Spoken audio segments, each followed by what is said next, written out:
We got Dave Saunders right here, our financial guru, our man who's going to teach us everything.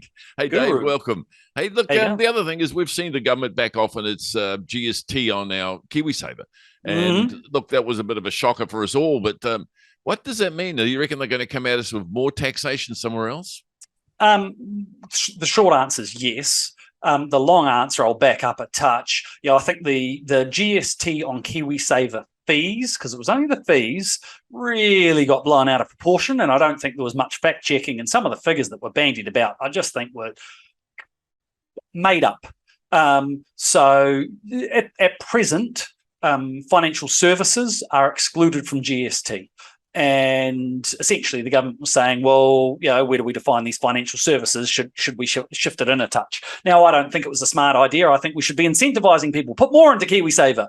But I do think they really handled that poorly, the government. But coming back to your question, we have been going through a period, particularly during COVID-19, but even before then, a period of fiscal and monetary expansion. And this is often referred to, or it's along the lines of something called modern monetary theory.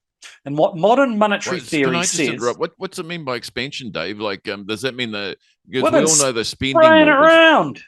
Yeah, spraying around all over town. Wage Technical subsidy. term for spraying it around. Okay, look, now we understand. The government's been throwing money out left, right, and centre to try and keep the economy moving along. And to a certain extent, rightly so. Some of the stuff I would argue went too far, and we've talked about that before, the Reserve Bank, blah, blah, blah, blah, blah.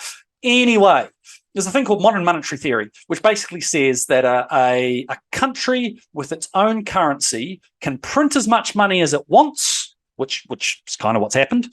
And once inflation starts getting away, really all that you can do to rein that in is whack up tax rates. So that's inevitable then, isn't it? Because oh my goodness. Well, it's a theory.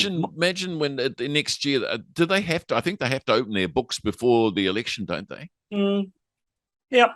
Pretty sure that they passed laws requiring it to be opened up because one government had a very, very big shock when they took power. So if that's the case, then they're going to have to disclose how bad it is.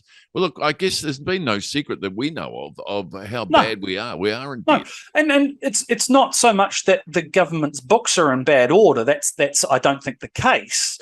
But what we are in is a period of higher inflation, and we're in a period of higher inflation because there's been so much money, thrown onto the fire, both directly in terms of the likes of the wage subsidies, resurgent support payments, blah blah blah blah, and indirectly through artificially low interest rates, which has meant that people have gone out, paid more for stuff. August was the highest August ever for deliveries of new cars. Wow. So it's still happening. Anyway, we've sprayed all this money around, and now we need to take some heat out. And the Reserve Bank, really the only thing it's got is lifting up interest rates. And that's going to hurt some people more than others.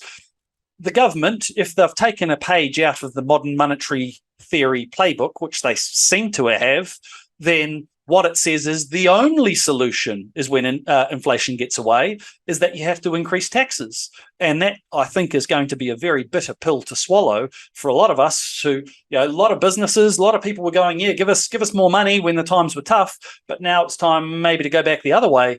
Doesn't feel so good, does it? Well, tell you what, my guess is they're not going to penalise us until next year after the election. Whoever's in power is going to have to make it hurt for us. And they're probably hoping they've got another 3 years commitment to carry on, and that's when they'll impose pain.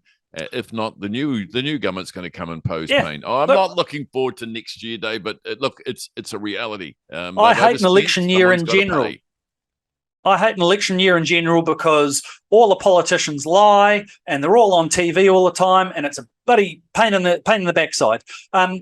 We are facing more tax as it is, however, because of inflation. We get something called bracket creep, and that means more of our incomes get eaten up by tax in the first instance. But that's a whole nother story, something for another day.